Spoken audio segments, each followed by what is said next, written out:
बहुत स्वागत आप सभी का मेरे व्यूअर्स का आपके प्रोग्राम कॉफी पर कुरुक्षेत्र। मैं हूं सौरभ शर्मा आपके साथ दोस्त की तरह बातें खुलकर और वो बताएंगे आपको जो कोई और नहीं बताता।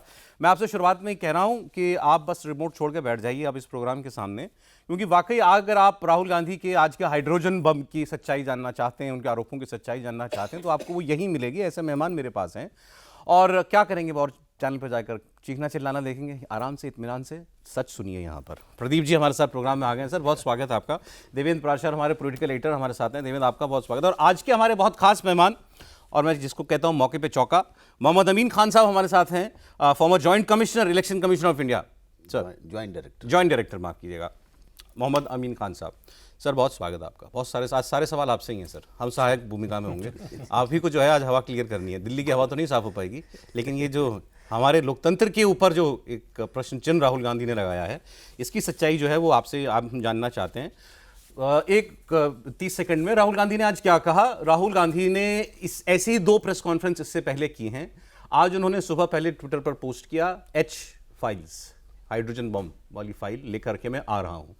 फिर उन्होंने प्रेस कॉन्फ्रेंस, जैसे 2 प्रेस कॉन्फ्रेंस थी, ठीक उसी अंदाज में पावर पॉइंट प्रेजेंटेशन के साथ शुरू किया। आरोप वही थे जो पहले थे, फर्जी वोटर, फ्रॉड वोटर, सच्चे वोटर का नाम काटना, फ्रॉड वोटर का नाम जोड़ना, एक पते पर मल्टीपल वोटर्स, किसी की फोटो ब्लर है लेकिन उसके कई जगह कई बूथ पर 200-200 बार भी वोट बने हुए हैं, तो उन्होंने कहा फ्रॉड वोटिंग से जीता। फिर वो आज, क्योंकि उसको हाइड्रोजन बम वो क्यों कहते थे, आज ये पता चला, क्योंकि पहले वो लेके आए थे एक लोकसभा की एक असेंबली सेगमेंट की कहानी। आज वो पूरे हरियाणा के इलेक्शन को क्लेम कर रहे थे कि इलेक्शन चोरी किया गया। पिछले साल जो हरियाणा का इलेक्शन बीजेपी जीती और कांग्रेस हारी, तो उन्होंने शुरुआत यहां से की कि सारे एग्जिट पोल हमें जीता हुआ बता रहे थे, लेकिन नतीजा आया तो हम हार गए और बीजेपी जीत गई। और फिर उन्होंने बताया कि इलेक्शन कैसे चोरी हुआ, उसका डेटा उन्होंने कुछ अपनी तरफ से रखा है। उनका कहना था लगभग 2 करोड़ वोटर हरियाणा के थे और उसमें 25 लाख फ्रॉड एंट्रीज थी, या जो होने चाहिए थे जेन्युइन वोटर उनको बिला लें और जो फ्रॉड जोड़ गए, ऐसे 25 लाख एंट्रियां थी। इसका मतलब हर 8 में 1 वोटर फर्जी था, ये उनका दावा था। चुनाव वो कितने से हारे, उन्होंने क्लेम किया कि 8 सीटें ऐसी थीं जिन पर हार जीत का अंतर आप जोड़ लें तो वो 22,000 वोट बनता है। मतलब वो 8 सीटें अगर हमारी हो जाती तो हम लोग बहुमत में आ जाते, तो हम 22,000 वोट से इलेक्शन हार गए और बीजेपी जीत गई। और फ्रॉड कितने का बता रहे हैं, 25 लाख का। तो उन्होंने कहा 22,000 ही वोट लेना था, ले लिया उन्होंने। कोशिश 25 लाख की वोट लेने की थी। ये आज सारा उनका आधार था प्रेस कॉन्फ्रेंस का। सर क्योंकि दोनों बाकी लोग पॉलिटिकल कमेंट कर पाएंगे ज़्यादा खुलकर, तो मैं शुरुआत का प्रदीप जी से कर लेता हूँ। सुनिए आपने प्रेस कॉन्फ्रेंस सर? सुना नहीं गया पूरा सुना नहीं गया, पहले 2 बार सुन चुके हैं। शुरू में ही समझ में आ गया, जैसे उन्होंने नायब सिंह सैनी का जो है वो क्लिप दिखाया, हाँ समझ में आ गया कि सब फर्जी है। पहले तो उनको पढ़ लेना चाहिए कि हाइड्रोजन बम होता क्या है, उसकी मारक क्षमता क्या होती है। और वो जो बोल रहे हैं उनको पता नहीं, उनकी पार्टी में कोई बताता है कि नहीं कि आप किस तरह की बात कर रहे हैं। कोई तर्क हो, तथ्य हो, प्रमाण हो, उसके आधार पर बोलें। आप कह रहे हैं मान लीजिए फर्जी वोटर जोड़ दिए गए, मान लेते हैं आपकी आरोप आपका सही है, ये कौन आपको बता सकता है कि वो किसको वोट देगा? घर में मियाँ बीवी को पता नहीं होता कि कौन किसको वोट, बूथ में गया तो किसको वोट दे के आया। आपको पता है कि वो किसको वोट देगा। जिसका नाम कटा आपको पता है कि वो किसको वोट देता। हम वो हमारा वोटर था। तो ये तर्क, मतलब इसका कोई आधार होना चाहिए ना, कोई स्टडी होनी चाहिए, कुछ लोगों से जो है बातचीत का आधार होना चाहिए, कुछ तो होना चाहिए। इससे पहले का कोई उदाहरण होना चाहिए, कुछ भी नहीं है। नहीं, उन्होंने ये जिम्मेदारी भी इलेक्शन कमीशन के ऊपर डाल दी। मान ले वो कह रहे हैं 25 लाख फेक एंट्री है। 25 लाख में से मैं मान लेता हूं for the sake of discussion कि उनका आरोप है कि 25 लाख में 10 लाख फ्रॉड वोट थे और ये 10 लाख जो है, ये उन्होंने हालांकि डेटा दिया है, उसका डुप्लीकेट वोटर वो कह रहे हैं 5,21,000 है मान लीजिए। तो 5 लाख डुप्लीकेट एंट्री है, किसी की 2 जगह पर, किसी की 10 जगह पर, किसी की 200 जगह पर। तो मान लें कि उनका दावा है कि इन लोगों ने वोट डाला, तो इसका प्रमाण क्या है कि उसने एक बार से ज्यादा वोट डाला। इन 5 लाख लोगों ने एक से ज्यादा वोट डाला। प्रैक्टिकली पॉसिबल है किसी के बट लिए। वो कह रहे हैं ये इलेक्शन कमीशन बताएगा ना, ये तो सिर्फ इलेक्शन कमीशन जानता है, क्योंकि सीसीटीवी की तस्वीर उसके पास है, मेरे पास नहीं है, वो मुझे इलेक्शन कमीशन नहीं देता। नहीं, आपके पास दिमाग तो है, वो तो इलेक्शन कमीशन नहीं देगा ना कि 200 जगह पर वोट कोई डाल सकता है, प्रैक्टिकली पॉसिबल है। आप वीडियो छोड़ दीजिए, ये आप कितना टाइम लगता है वोट देने में, एक बूथ से दूसरे बूथ में जाने में कितना समय लगता है, वहाँ कितनी बड़ी लाइन है, लाइन है कि नहीं। 200 बार छोड़ी, मैं कह रहा हूँ 2 बार डाला क्या एक आदमी ने वोट, ये भाई कैसे पता चलेगा? नहीं, कैसे पता चलेगा? और कौन बता रहा है आपको कि 2 बार उसने वोट डाला? कोई आया आपके पास कि मैंने 2 बार वोट डाला है और इस पार्टी को डाला है, इस उम्मीदवार को डाला है? तो आप सब हवा में जो है, केवल आपको ये जस्टिफाई करना है कि जो हार हुई है कांग्रेस की, उसके लिए मैं जिम्मेदार नहीं। अच्छा, ये लोग पूछ रहे हैं कि भाई बीजेपी पूछा जैसे कि जो चुनाव जीतते हो उसमें क्यों नहीं पूछते, उसका डेटा क्यों नहीं निकालते? कर्नाटक तुम जीते, हरियाणा तुम जीते, तेलंगाना तुम जीते, हिमाचल जीते। तो दूसरा, आज किसी ने मुझे पूछा कि आप यही पूछेगा कि कोई और पॉलिटिकल पार्टी ये आरोप क्यों नहीं लगाती? टीएमसी क्यों नहीं लगा रही है आरोप? जगनमोहन रेड्डी की पार्टी क्यों नहीं लगा रही? स्टालिन की पार्टी स्टेट यूनिट क्यों नहीं लगा रही है? हाँ, सिर्फ कांग्रेस क्यों ये शोर मचा रही है? ओके, क्या इलेक्शन कमीशन से जवाब की उम्मीद करें हम? निश्चित तौर पर उसमें ये करना बताया गया था, बहुत सारी चीज़ें तो बताई गई बहुत आधार में। जैसे पहली बात तो ये कही गई कि अगर ऐसा था तो आपके बीएलए उस समय क्या कर रहे थे, उस समय उन्होंने आपत्ति क्यों नहीं जताई? अच्छा, मतदाता सूची ऐसा तो है नहीं कोई गोपनीय चीज़ होती है, उसको सार्वजनिक ही किया जाता है। तो जब सार्वजनिक किया जाता है उसी समय, वो इलेक्शन से काफ़ी पहले, जो भी खामियां थी आपको उसमें बताना था। दूसरा, जब कोई वोटिंग देने जा रहा है, बार बार आपको लग रहा है कि वोट कर रहा है, तो उस समय आप ऑब्जेक्शन करते हैं बीएलए के द्वारा, तो वो सब शिकायतें कोई नहीं हो रही है। हरियाणा के चुनाव को लेकर हाईकोर्ट में कुल 22 शिकायतें हैं, महज 22 शिकायतें। तो अगर इतनी ज़्यादा आपत्तियां थी तो उसमें सीधे शिकायत करना था। और आज भी इस प्रेस कॉन्फ्रेंस में अगर आपको लग रहा है कि आपके पास इतने एविडेंस हैं तो प्रेस कॉन्फ्रेंस करने की जरूरत नहीं है, एक कोर्ट में डालिए, उसके बाद देखिए फिर क्या होता है।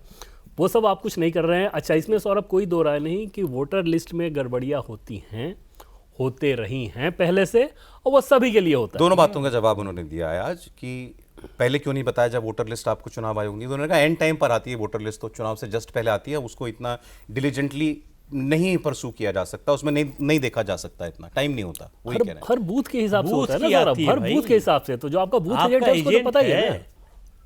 150 कितने अगर वोट आप होते हैं एक देखना है बूथ पर? उसको। कितने वोट हार्डली 1200, 1500, 2000, बहुत ज़्यादा बड़ी कंस्टिट्यूंसी है, मतलब उस एरिया में पंचायत वाले में तो 2000 के आसपास मान ली होगी।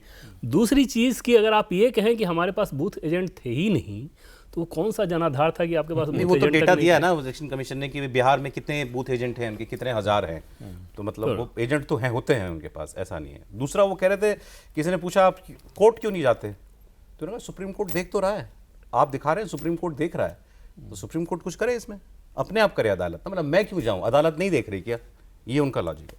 अब यहां से लेकर प्रोग्राम में जितना समय है वो समय खान साहब का। सर ठीक, आज तो एतराज नहीं, क्योंकि बहुत जरूरी है सर खान, ये बात सामने आना। खान साहब, आपने सुनी प्रेस कॉन्फ्रेंस? जी, सुनी आपने प्रेस कॉन्फ्रेंस? प्रेस कॉन्फ्रेंस मैंने नहीं सुनी। मैंने Honestly, 2 बार सुनी सर। आपने 2 बार सुनी, चूंकि आपको उस पर ध्यान करना होगा। हम समझ रहे थे कोई आपको बात कुछ गलत है। 45 मिनट की है सर, 2 बार सुनी मैंने। नहीं, आज आपने तबीयत सुनी ठीक नहीं तो है मैंने आपकी, तो इतने बस थके हुए क्यों दिख रहे सरसरी हैं? तौर पे एक बार देख लिया कि क्या हो रहा है। तो मेरे बेटे ने कहा कि एक आज प्रेस कॉन्फ्रेंस हो रही है, तो मैंने देख लेते हैं। देखा तो बस जो बातें समझ में आई, तो उसको तो मैं जानता हूँ, नानी के आगे ननियोरू की क्या बातें करेगा कोई है, ननिहाल में जाके क्या बात करेगा नाती। तो हम तो ऑलरेडी इलेक्शन कमीशन में हैं, थे। कुछ थॉट प्रोवोकिंग या कुछ सवाल जो उन्होंने उठाए वो नहीं बात करने लायक, कह रहे ऐसा कैसे, कुछ नहीं लगा आपको ऐसा सुन के? नहीं, हमें कुछ लगा ही नहीं ना नई बात। देखिए, एक चीज़ मैं बताऊं आपको, अभी आपको ये तो सभी लोग वोट डालते हैं, सबको पता है कि वोट डाला जाता है तो आपका कोई वहाँ पे एजेंट बैठा होता है। हमारे जितने स्टेक होल्डर्स हैं पार्टी के, उनका कैंडिडेट का एक एक आदमी वहाँ पर एज ए वो मेज डाल के बैठे होते हैं बाहर? पोलिंग नहीं, वहीं होते हैं प्रिसाइडिंग अफसर के पास। अच्छा, अंदर पोलिंग रूम? हाँ, बूथ पे ही होते हैं, उनको पता होता है कौन जा रहा है कौन नहीं जा रहा है, टिक करते हैं, आपस में देखते हैं कि वही है नहीं है, आपस में डिस्कशन करते हैं, सब जानने वाले होते हैं। ये बात खत्म हो गई पोलिंग की। उसके बाद आप आइए काउंटिंग पे। काउंटिंग में भी यही होता है कि क्या गड़बड़ तो नहीं हो रही है, कोई हेरा फेरी तो नहीं हो रही है, सबके सामने होता है। फिर आपका ये SIR की बात की, तो BLO जो है उसके साथ में अभी 4 लाख हमारे जो थे, 4 लाख थे हमारे BLOs के साथ में वॉलंटियर जो कि वहाँ पे असिस्ट कर रहे थे। 4 लाख पेड थे इलेक्शन कमीशन के, ऐसा नहीं है। तो ये चीज़ें कहना, पब्लिक को समझाना, वो समझाने को जो समझ लें, लेकिन दुनिया आज समझती है इस बात को कि जो चीज़ गलत है वो गलत है। जैसे अब मैं अब हाँ। स्पेसिफिक बात पूछूंगा जी। जैसे इन्होंने आरोप लगाया कि पहले तो एक ब्राजीलियन मॉडल की फोटो दिखाई उन्होंने और कहा ये ब्राजील की मॉडल, इसका 22 वोट बना हुआ है। 22 वोट मतलब इसने 22 बार वोट डाला, 10 बूथ पर इसकी तस्वीर के साथ वोट बना हुआ है। तो पहले तो मुझे ये बताइए कि ब्राजील की किसी लड़की की नाम का वोटर ID कैसे बन जाता है? वो बन ही नहीं सकता, ब्राज़ीलियन का हुआ क्या होगा कि इन्हीं के किसी वोटर के नाम पे उसका फ़ोटो ज़रूर लगा दिया गया होगा। फोटो ही लगाया गया। फ़ोटो ही लगाया है, ऐसा नहीं है। नहीं फोटो तो वो कह रहे हैं कि ये इसका नाम 10 बूथ पर डाला गया, तो क्यों नहीं 22 बार इसका वोट बना हुआ है, तो वो कहना ही चाह रहे हैं कि इसकी नाम और तस्वीर का इस्तेमाल करके कोई भी जाएगा वोट डालाएगा। अब न जाने उसने कितनी बार वोट तो डाला। आपको आईडी दिखानी पड़ेगी वहाँ पर। देखिए, हर चीज़ के लिए सिस्टम बना हुआ है। हमारा प्रिसाइडिंग अफसर होता है, उसके साथ में पोलिंग अफसर होता है, सब देखने वाले भी होते हैं। जब आदमी एंट्री करता है तो जो कहते नहीं भी कहा, एक बार शगुफा छोड़ा था समाजवादी वालों ने कि मुसलमानों के चेहरे देखे जाएंगे लेडीज़ के। भाई हमारे यहाँ हिंदू औरतें भी घूंघट काट के जाती हैं। अब बनता किस लिए? हज में भी जाते हैं तो हज में भी इमिग्रेशन ऑफिसर देखता है सबसे पहले इंडिया में ही फ़ोटो खिंचाते हैं, क्या कैमरा वाला नहीं देखता? उनका पासपोर्ट बनता है, उसके बाद यहाँ इमिग्रेशन होता है, फिर मैं वहाँ सऊदी में भी रहा हूँ पोस्टेड, वहाँ भी देखा जाता है इनको। तो ये सब चीज़ें क्या है, अगर आइडेंटिफिकेशन के लिए तो शुरू से ही आइडेंटिफिकेशन शुरू होता है जब वोटर एंट्री मारता है। जब ये मान लीजिए कोई ये जो महिला जो ब्राजील की फोटो लगा के एक कार्ड बन गया, वो पर्ची पे मतलब पर्ची आ गई मेरे पास वोट की, मैं गया, कोई महिला गई, जाहिर है उसकी फोटो तो लगी नहीं है। वो तो ब्राजील की मॉडल की फोटो लगी है, तो वो बिना चेहरा मिलाए उसको अंदर ही नहीं जाने देगा। नहीं देगा, ये गलत बात है उनकी। और दूसरी बात, ये 22 बार क्या, एक बार तो हमारी इंक कहाँ गई, इंक इमीडिएटली लगा दी जाती है। छुड़ाने के सब बंदोबस्त कर कोई लेते हैं। साहब एक दिन में नहीं हो सकता। अगर ऐसे हो तो सब करने लगे, हर पार्टी करने लगे। पॉसिबल नहीं है, वो इंक ऐसी है। तो आप कह रहे हैं कोई फर्क नहीं पड़ता, उसका 40 जगह नाम हो, वोट नहीं डाल पाएगी। वोट एक ही जगह डालेगी।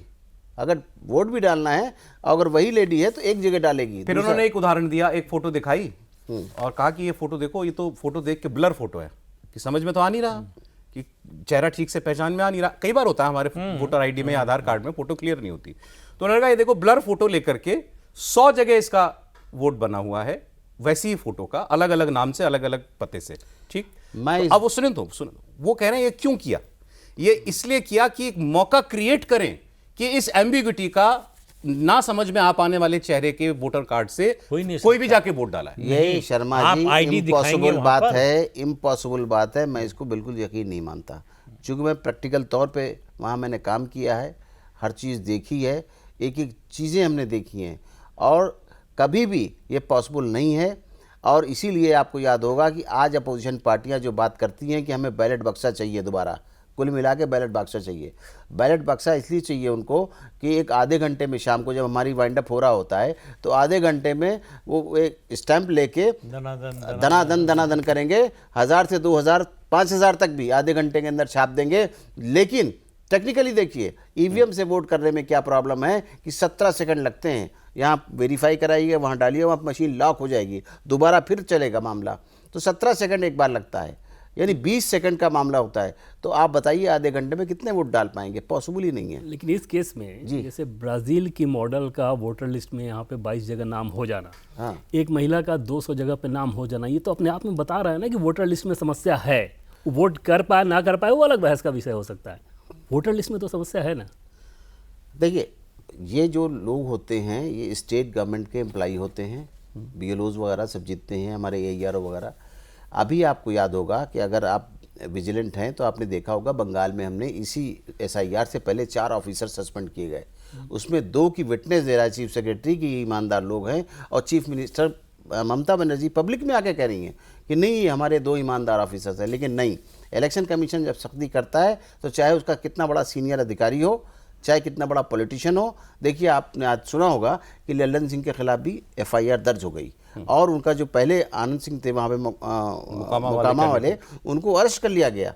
यही अगर पॉलिटिकल लोग होते तो कुछ नहीं होता। उनका कहना, राहुल गांधी का कहना ये है, उन्होंने कहा कि ये 2 शब्द इस्तेमाल किए, centralised and at industrial level, कि कोई आदमी, मतलब बीजेपी, इस केस में बीजेपी ने मान ले कोई कॉल सेंटर खोल लिया हो जैसे, और वहां लगा रखे हैं उन्होंने 100-200 लोग जितने भी, और वो लगे हुए एक सेंट्रलाइज्ड कैंपेन की तरह, फर्जी एंट्रियां ऐड कराओ, फर्जी वोट बनवाओ, फर्जी पते से, फर्जी फोटो, किसी की भी फोटो, कुछ भी नाम, कुछ भी पिता का नाम, मकान नंबर, कुछ भी डालो, वोट बनना चाहिए।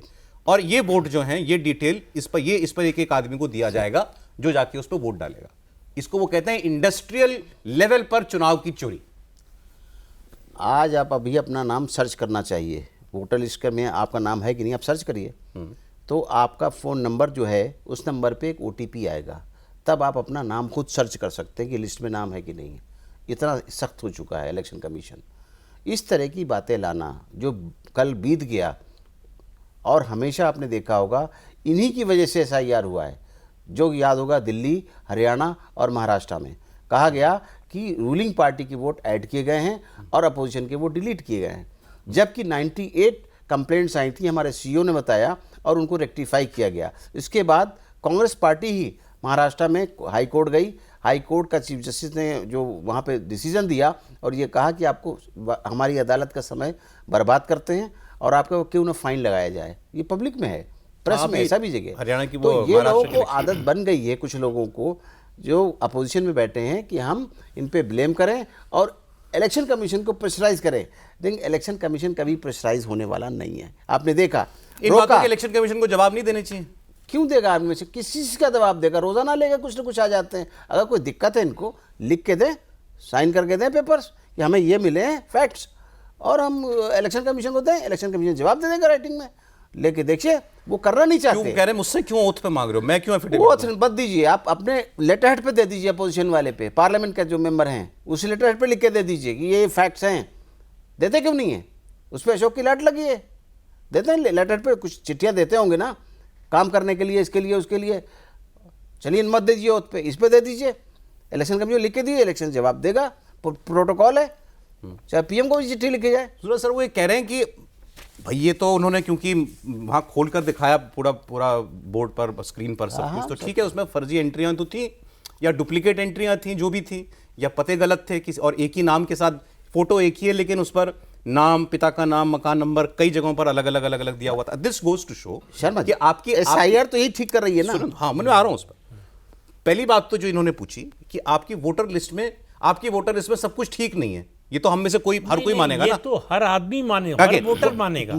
उनका कहना भाई है- हम ही कॉर्पोरेशन के चुनाव में वोट दिया, विधानसभा में कट गया। सुने तो वो कह रहे हैं कि कोई बैठ के कर रहा है, ये समझे इस बात को, ये अपने आप गलती नहीं हुई है, कोई जानबूझकर ये एंट्रियां कर रहा है। वो कौन है करने वाला?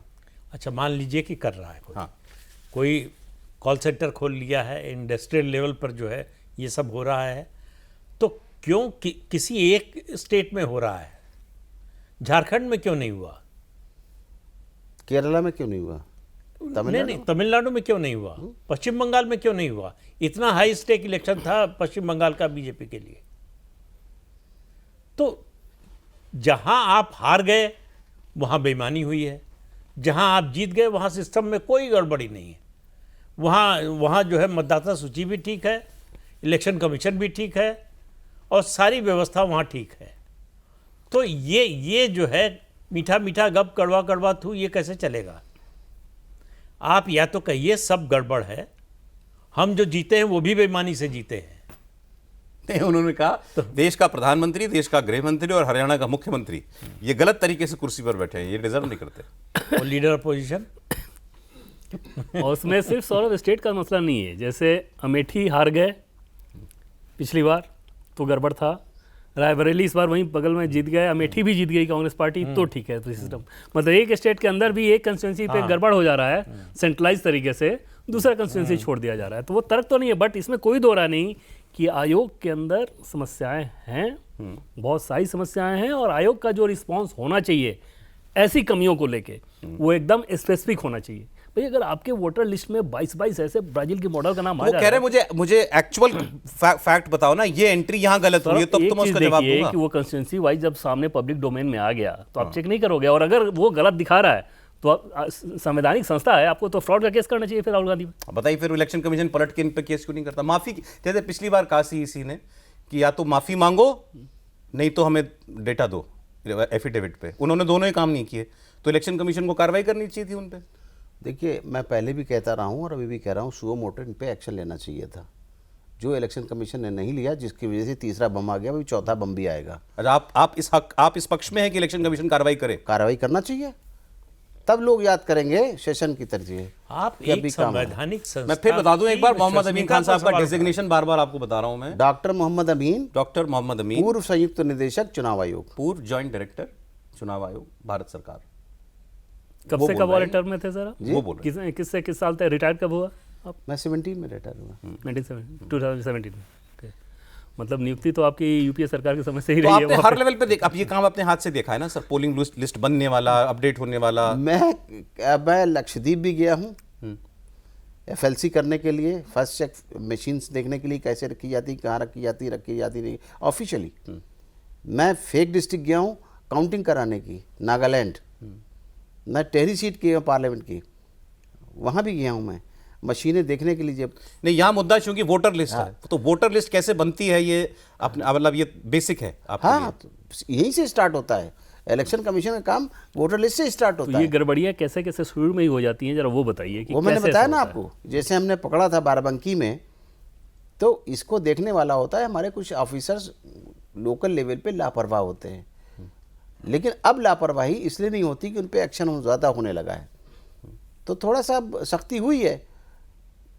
ये है क्योंकि इतना बड़ा काम है हमारे इलेक्शन कमीशन के, टोटल जो काम करने वाले लोग हैं 300 हैं, नीचे से लेके ऊपर तक। एक छोटी सी बिल्डिंग है जिसके लिए 300 आदमी लेके पहुंच गए थे पार्लियामेंट के, 300 एमपी वहां पे नहीं आ सकते। बाकी तो आपके राज्य के कर्मचारी होते हैं जिस भी स्टेट में हो। साहब टोटल राज्य के चुनाव के कर्मचारी समय होते हैं, चुनाव के जो भी काम लेते हैं, चाहे वोटर लिस्ट बनवाएं, चाहे वोटिंग ये इलेक्शन की पर्पस हो। इसके अंदर जो ऑब्जर्वर होते हैं ऑल ओवर इंडिया के, IAS officer, IPS officer senior और आईआरएस ऑफिसर, अब तो हम पीआईबी के भी लेने लगे हैं, इंफॉर्मेशन सर्विस के, उनको भी लेते हैं। जैसे इन्होंने कहा अब फॉर्म नया वोटर ऐड कराने वाला फॉर्म 6 होता है ना सर। हाँ 6 है। मान लें मैंने फॉर्म 6 लिया, हाँ। उसमें कुछ रैंडम डेटा डाला, मैं गलत वोट बनवाना चाहता हूँ फॉर्म 6 के जरिए, और मैंने डिटेल भर के अपलोड कर दिया, हाँ, तो वो वोट बन जाएगा? नहीं, इसकी प्रक्रिया आप कैसे वेरीफाई करेंगे? यही तो काम है बीएलओ का। अभी जो लोग कह रहे हैं कि हम माइग्रेट कर गए, मतलब हम कहीं बाहर हैं सर्विस के मामले में, हमने एक ही बात कही, आप ऑनलाइन अपना फॉर्म भर दीजिए, आपके घर हमारा बीएलओ जाएगा, वेरीफाई करेगा, आपका है तो माँ होगा, बाप होगा, भाई होगा, बहन होगा, बीवी होगी, बच्चे होंगे, वो वेरीफाई तो करेंगे ना ये हमारे बाप हैं, वहाँ रहते हैं, ये सर्विस कर रहे हैं। विदाउट हाउस वेरिफिकेशन सवाल ही नहीं उठता। एडिशन डिलीशन हो ही नहीं सकता। मतलब डिलीशन तो तब होगा जब रिक्वेस्ट होगी और उसकी भी जांच होगी। बराबर में बीएलओ जाएगा पड़ोस के 2 घरों में, राइट लेफ्ट, कि ये क्या है फैक्ट, वो फैक्ट करेगा, तब उसके बाद डिलीट होगा। ऐसा नहीं कि आप हमारा जाके वोट डिलीट करा दें, पॉसिबल ही नहीं है। ना जुड़ा सकते ना जुड़ा सकते। अब वो बीएलओ अगर कंप्रोमाइज्ड हुआ, कंप्रोमाइज हुआ तो कुछ उसके भी लिए, कह सकते हैं। वही मैं कह रहा हूँ, अगर बीएलओ हमारा कंप्रोमाइज कर रहा है तो बीएलए कहाँ है? आपका एजेंट कहाँ है? मतलब हर पार्टी का एजेंट। जो इलेक्शन कमीशन पे उंगली उठा रही है उसका एजेंट है। नहीं और फिर दूसरा एक मिनट, क्या है कि ये कर लिया, मान लिए कंप्रोमाइज हो गए सब, उसके बाद हमारा AERO है, उसके बाद हमारा CEO है, DM है हमारा, इनको कंप्लेंट करनी चाहिए। नहीं तो इन सब की कंप्लेंट उठा के हमारे बहुत अच्छी बात सेंट्रल गवर्नमेंट के। फिर अब मैं इसको स्केल से जोड़ रहा हूँ। हाँ, खान साहब ने बताया क्या प्रक्रिया है, विदाउट हाउस वेरिफिकेशन, नहीं हो। Ground verification, addition deletion, witness के साथ, विटनेस भी चाहिए। हाँ। ये हो ही नहीं सकता। अब वो तो ये कह रहे हैं 25 लाख फर्जी एंट्रियां हैं, तो आपका कहना अगर 25 लाख एंट्री किसी ने डाली है तो 25 लाख की 25 लाख वेरीफाई होगी? बिल्कुल होगी, और हुई होगी, बिल्कुल ही होगी, मस्ट है। इलेक्शन का काम ही क्या है?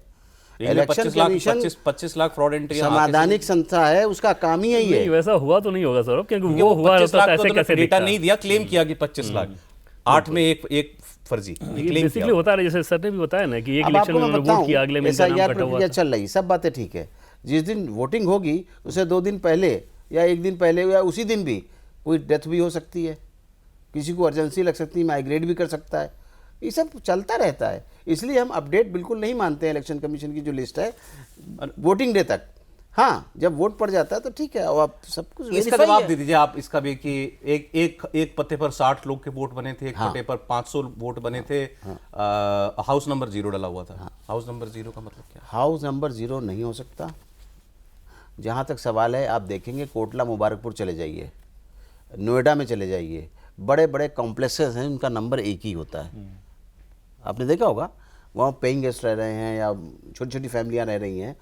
कोटला मुबारकपुर पर नाम ले रहा हूँ तो मैं देखा है मैंने, कमरे में 10-10 मजदूर जहाँ रहते हैं, सबका वही है। वही है। दूसरी फैक्ट्री में चले गए, नए आए, उन्होंने भी वही दिया। एक चीज़ और मैं बता रहा हूँ, एक है किशोरी लाल सारा दिन रक्षा चलाता है, और वो हमारा इंडियन वोटर भी है, उसका वोटर ID कार्ड भी बनना है, उसको वोट भी देना है, तो कैसे करेगा? तो उसके लिए हमारा जो BLO जाएगा, देखेगा कि क्या है, देखता है ये राशन सारा दिन रक्षा चलाता है और आके रात में बाटा की दुकान के सामने सो जाता है, उसका भी वोटर आईडी कार्ड बनेगा कंपलसरी। पता क्या लिखेंगे? पता ये लिखेगा किशोरी लाल रक्षा चालक, अपोजिट बाटा सब्जी मंडी बाटा चौक, बाटा शॉप, अपोजिट बाटा शॉप सब्जी मंडी, ये लिखा जाएगा उसका एड्रेस। हाउस नंबर 0 तो दिखे है ना। मैं उसका बता रहा हूँ सर। ये ज्ञानेश कुमार जी ने कहा था भाई जिनका नहीं, जिनको घर का पता अलॉट ही नहीं करती म्युनिसिपैलिटी, उसमें हम लोग डाल देते हैं हाँ, house इसका number दो 0। हिस्सा है। एक तो ये कि जिनके पास घर ना हो उसमें 0 डालते हैं, और दूसरी चीज़ ये कि जिसका म्यूनिसिपैलिटी ने हाउस नंबर नहीं दिया है, बहुत सारे एरिया ऐसे हैं जिसमें हाउस नंबर नहीं होता, तो उसका वो लोग 0 डालते हैं। अब एक केस ऐसा बताया उन्होंने आज कि एक आदमी, और फिर बताया कि ये बीजेपी का नेता है, इसका यूपी में भी वोट है और बिहार में भी वोट है, ये दोनों जगह वोट ऐसे डालेगा। हजारों लोग, हरियाणा, यूपी में भी वोट है और हरियाणा में भी वोट है, दोनों जगह। हजारों प्रशांत किशोर का भी तो है, बिहार में भी है और बंगाल में भी है। पवन खेड़ा का भाई, भी बहुत साल तक हमारा पवन गांव खेड़ा में भी वोट वाइफ का है। यहाँ दिल्ली में भी वोट था। संजय सिंह जो मेंबर पार्लियामेंट थे आपकी पार्टी के यहाँ हैं, उनकी वाइफ का यहाँ भी था और यूपी में भी था। तो हुआ क्या, वो जब डाटा मिक्स हुआ तो उन्हें डिलीट हो गया दोनों जगह से ही। समझ नहीं आ रहा मैं आपकी बातों को कैसे लूं। मेरे दिमाग में राहुल गांधी घूम रहे हैं अभी। इतने थके हुए क्यों दिख रहे हैं आप? मैं बार बार ये पूछ रहा हूँ कि क्या बात है, क्यों अच्छा, थकान 3 है? पन्ने मैंने काले कर दिए, खान साहब कह रहे हैं कुछ मतलब ही नहीं है, कोई मामला ही नहीं है। बनता होता भी तो नहीं, 90 मिनट भी बर्बाद किए, केवल 3 पन्ने की बात मत कीजिए। सिर्फ ये पब्लिसिटी स्टंट है, किस तरह से पब्लिक को आकर्षित किया जाए।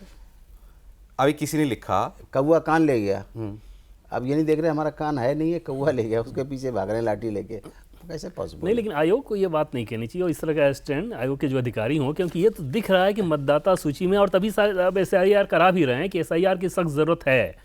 अदरवाइज इस तरह की प्रथम दृष्टया ही जो समझ में आए कि यार ये क्या है, कि कोई कहीं की मॉडल आके अपना 22 जगह नाम डलवा दे। नहीं, आप उन्होंने आज ये भी कहा है प्रदीप जी कि बिहार के इलेक्शन के बाद आप देखेंगे कि मैं यही प्रक्रिया दोबारा दोहरा रहा हूँ आपके सामने कि देखो लिस्ट में इतनी गड़बड़ थी। बेसिकली उन्होंने कंसीड कर दिया कि बिहार का इलेक्शन हमको चोरी से हराएंगे और फिर मैं उनकी चोरी पकड़ूंगा और फिर मैं आपको बताऊंगा। नहीं, उनके तर्क सुनिए कि एग्जिट पोल कह रहे थे कि हम जीत रहे हैं, नतीजा आया तो हम हार गए। बात तो सही है। दुनिया में कहीं आपने सुना है कि एग्जिट पोल बन जाएगा? और भाई पुरानी बात छोड़ दीजिए, 2024 में ही लोकसभा में तो 400 सीट सब लोग दिला रहे थे। उनका अपने आर्गुमेंट को थोड़ा वजन देने का एक नहीं, तरीका ये है कि argument भाई आप तो और ही लोग गिराने कह रहे वाली। थे कि हम जीत रहे हैं नहीं, और हम हार गए। भाई हमारे आपके कहने से क्या होता है? जो वोट दे रहा है उसकी गिनती होगी। मैं तो ये उससे जानता होगा हूँ ना। अगर इलेक्शन कमीशन के अंदर कितनी कमियां हैं, तो उनकी मम्मी भी MP हैं, उनके फादर भी MP रहे, उनकी दादी भी MP रही, उनके नाना पिता के नाना भी वो प्राइम मिनिस्टर ऑफ इंडिया रहे, उनके फादर खुद प्राइम मिनिस्टर रहे, और उसकी मिसेस गांधी भी प्राइम मिनिस्टर रहीं। अब उनकी बहन भी MP हैं, ये भी 2 जगह से जीत के आए, वायनाड से और अमेठी रायबरेली से। तो ये क्या है? नहीं, वो तो सीधा जवाब दे कैसे? देंगे, ये तो जब से मोदी आए तब से हो रहा है ना। हैं? हम तो तो वो मोदी के कहेंगे टाइम हम तो साफ सुथरा ही चुनाव कराते थे। मोदी के टाइम ही गड़बड़ 2 करा बार रहे जीते हैं। हैं। हिमाचल बना है, उसके बाद आप देखिए दूसरी स्टेट जीत रहे हैं। ये सब कहाँ से आ रहा है? 19 और 24 कर्नाटक, 3 चुनाव बात तो का मोदी ही के है। रहते जीते। तमिलनाडु, केरला। अच्छा, ममता जी भी ये कह रही थी, जब याद होगा आपको, जब हम चल रहे थे तो मैं डिबेट में होता था, इन्होंने कहा कि ये मोदी और होम मिनिस्टर के इशारे पे काम कर रहा है बंगाल में इलेक्शन। लेकिन और हमारे यहाँ 7 राउंड में हो रहे हैं। क्यों 7 राउंड में हो रहे हैं? आपको पता नहीं कि इंटरनेशनल बॉर्डर है और क्या रिगिंग होती, किस तरह होती है? बाहर से आतंकवादी आते हैं, हर तरह से आप देखें बदमाश आते अब हैं। अगले साल तमिलनाडु, केरल, पुडुचेरी, आसाम, वेस्ट बंगाल, ये इलेक्शन है जी। इनमें से किसी भी स्टेट में, केरल को छोड़ दें तो बीजेपी कांग्रेस कोई ताकत नहीं है। फिर उसके अगले साल 27 में गोवा में होगा, गोवा में, पंजाब में, यूपी में, गुजरात में, हिमाचल में कुछ टफ स्टेट्स होंगी उनके सामने। मैं तो ये बता रहा हूँ कि भाई क्या ये हमें अभी आने वाले 2-3 साल और यही आरोप देखने हैं? ये मेरा कहना। जब तक कांग्रेस हारती रहेगी आप ये आरोप दें। गोवा जीत गई तो नहीं होगा कुछ।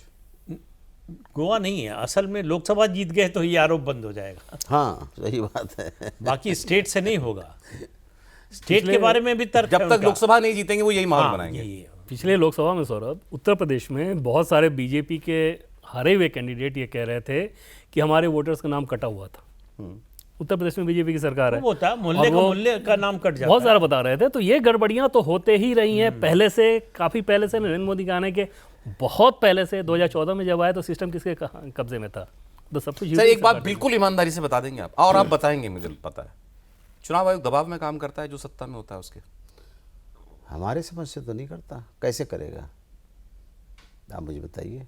मैं किस तरह का जैसे मैं दबाव? बताता हूँ, मान लें, हाँ, जवाब बताइए। मान लें यूपी का असेंबली इलेक्शन अभी आने वाला है, तो मैं आपसे कहूँ, मतलब मैं कोई बहुत बड़ा आदमी हूँ और मैं कहूँ इलेक्शन कमीशन को, किसी बड़े अफसर को, कि देखो यार इस शहर में ये फला फला मोहल्ला, ये असेंबली सेगमेंट का ये मोहल्ला और इसके ये 4 बूथ, 2 बूथ, ये मुझे वोट नहीं मिलता यहाँ से, तुम यहाँ के वोटर कम कर दो, तो कर देगा इलेक्शन कमीशन? पॉसिबल नहीं है, असंभव है, तो क्योंकि भाई आज की समाजवादी जनता बड़ी पार्टी का विजिलेंट जो- है।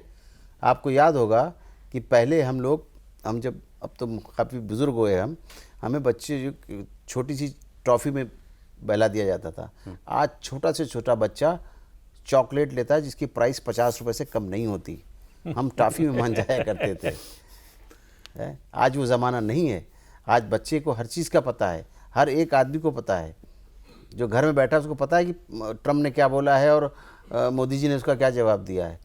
ये सब क्या है? अवेयरनेस है लोगों के अंदर, जानने की जिज्ञासा है। इस तरह से झूठ कब तक तो भारत का बोलेंगे? लोकतंत्र जिंदा है, चुनाव चोरी नहीं हो सकता। मतलब ही नहीं है। अगर चुनाव चोरी होगा तो ये कैसे आए हुए लोग बैठे हैं हमारे यहाँ ये बैठ गए, वहाँ तेजस्वी बैठ गए अपोजिशन में, वो कैसे हो गया? आज बीजेपी बैठी है हिमाचल में अपोजिशन में, कांग्रेस में इनके चीफ मिनिस्टर बैठे हैं, वो कैसे संभव हो सका? आपका नंबर नहीं था मेरे पास, मैंने आपसे फोन पे बात कर ली होती तो मैं 90 मिनट कुछ और कर लेता। नंबर ले लीजिएगा, कोई दिक्कत नहीं। आगे के लिए अभी कई बम आने वाले हैं, आगे के लिए याद रखिए। सर समय इतना ही था। खान साहब बहुत क्लैरिटी मिली है और मैं बताऊं सुकून मिला आपकी बात सुन के, भरोसा बढ़ा कि अंदर से कहीं अगर कहीं हमारे मन में भी कोई शक पैदा होता या गुंजाइश थी तो वो आपने गुंजाइश ख़त्म की।